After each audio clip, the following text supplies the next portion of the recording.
Islam, with nearly 2 billion followers spanning the globe, is one of the world's largest religions. Yet, within Islam, there is a division that traces back to the earliest days of the Muslim community, one that still shapes the religion today. This divide centers on the question of who should have succeeded Prophet Muhammad after his death, which led to the formation of two major sects, Sunni and Shia Islam.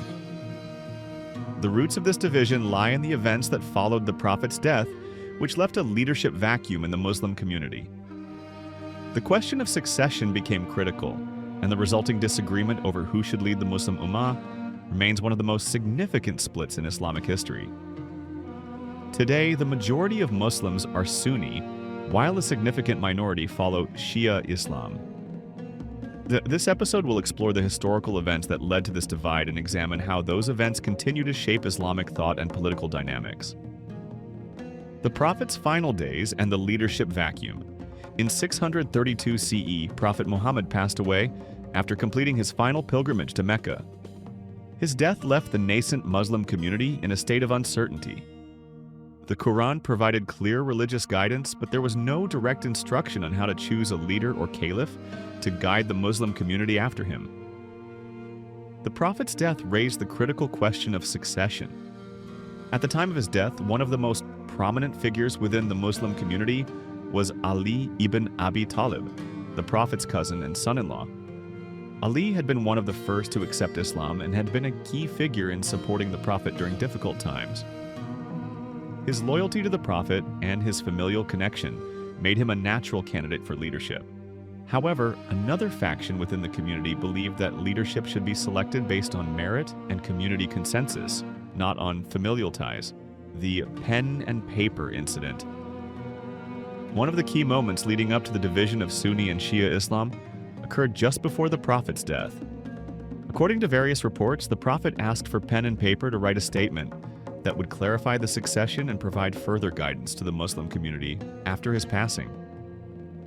This request led to the famous pen and paper incident, during which a heated argument broke out among the Prophet's companions. Some argued that the Prophet's illness prevented him from making such a decision, while others believed that his request should be honored.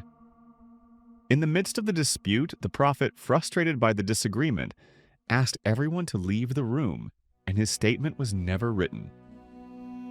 This moment remains pivotal in the Sunni-Shia divide.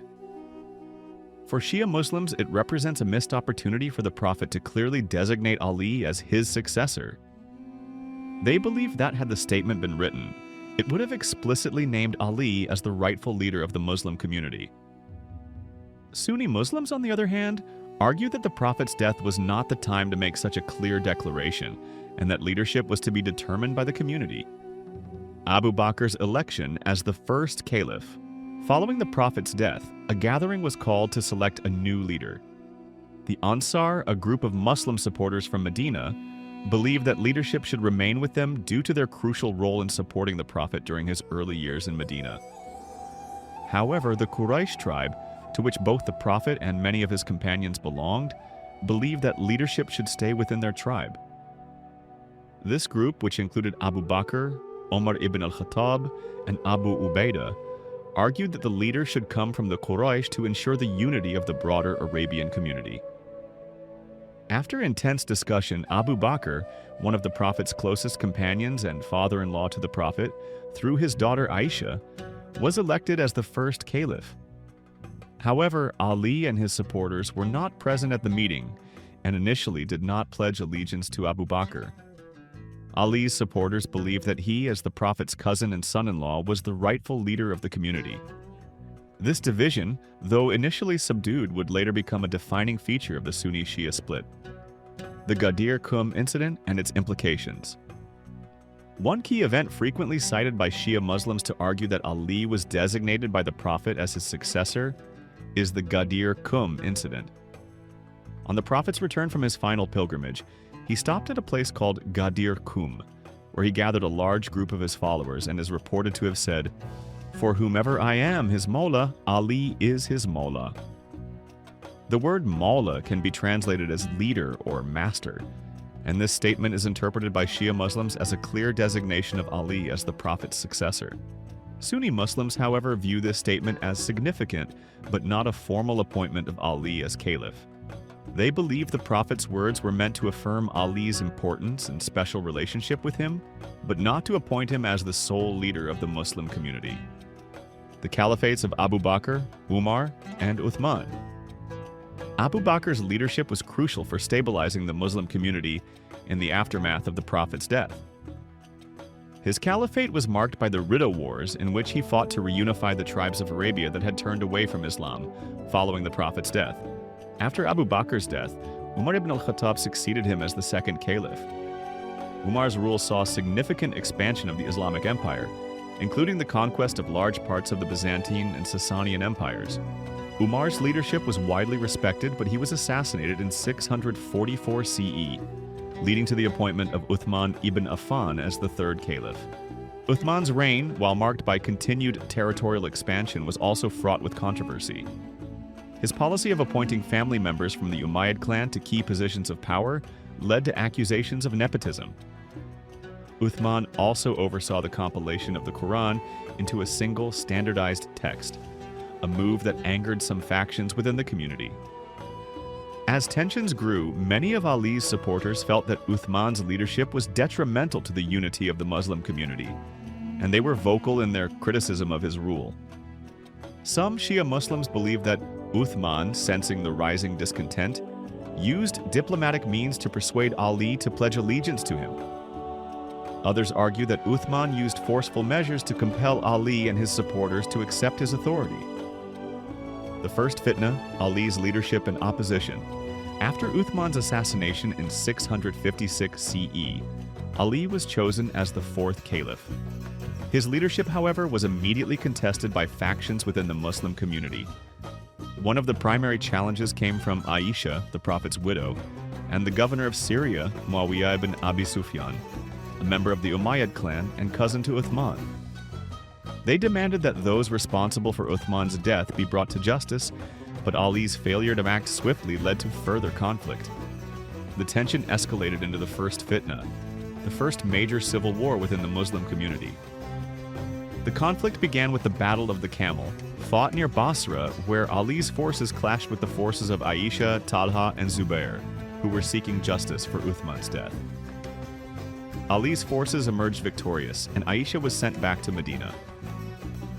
Despite this victory, Ali still faced significant opposition. Muawiyah, the governor of Syria, refused to recognize Ali's leadership and demanded justice for Uthman's murder.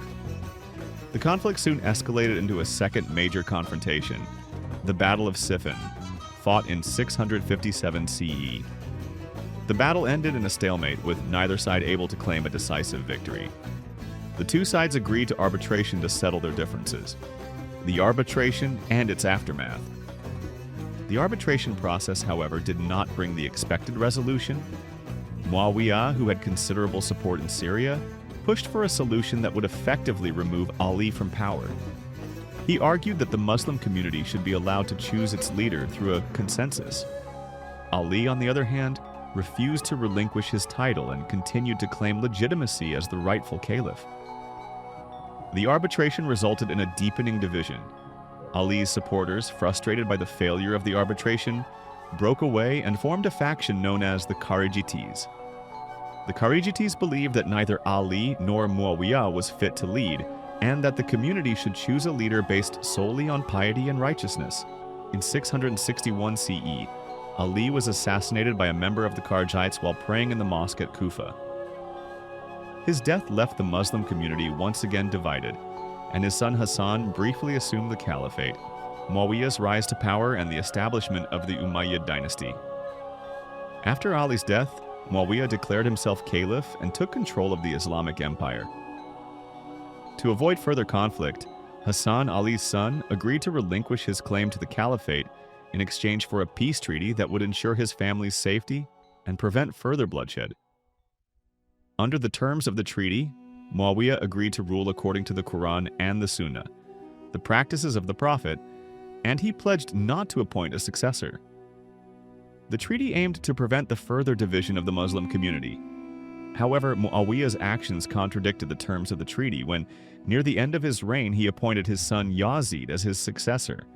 This move was met with resistance, particularly from those loyal to Ali and his family. The appointment of Yazid as caliph marked the beginning of the Umayyad dynasty's rule and further entrenched the division between the Sunni and Shia factions. The martyrdom of Hussein and the Battle of Karbala. The most tragic and defining moment in the Sunni-Shia divide occurred in 680 CE, when Yazid's rule faced open opposition from Hussein ibn Ali, the son of Ali and grandson of the Prophet. Hussein, supported by a group of loyal followers, set out to challenge Yazid's rule. The people of Kufa, a city in Iraq, sent letters urging Hussein to come and lead them in a rebellion against Yazid. However, before Hussein could reach Kufa, Yazid's forces intercepted him, and he was forced to stop at Karbala. At Karbala, Hussein and his companions were surrounded by Yazid's forces. Despite being vastly outnumbered and without access to water, Hussein and his supporters fought bravely. On the 10th of Muharram, known as Ashura, Hussein and his companions were martyred. Hussein's death became a symbol of resistance against tyranny and oppression, and his martyrdom remains central to Shia Muslim identity. The Battle of Karbala deepened the Sunni-Shia divide and established Hussein as a martyr and a symbol of justice. Shia Muslims commemorate the events of Karbala every year during the month of Muharram, particularly on Ashura, with mourning rituals and reflections on Hussein's sacrifice. The Sunni-Shia divide, rooted in the earliest days of Islam, continues to shape the Muslim world today. The events that led to this division, the Prophet's death, the disputes over succession, the arbitration process, and the martyrdom of Hussein, remain key moments in Islamic history. These events and the differing interpretations of them have had lasting effects on the political, social, and theological landscape of the Muslim world. The Sunni-Shia split is not just a historical event. It is a living reality that continues to influence the lives of millions of Muslims around the world.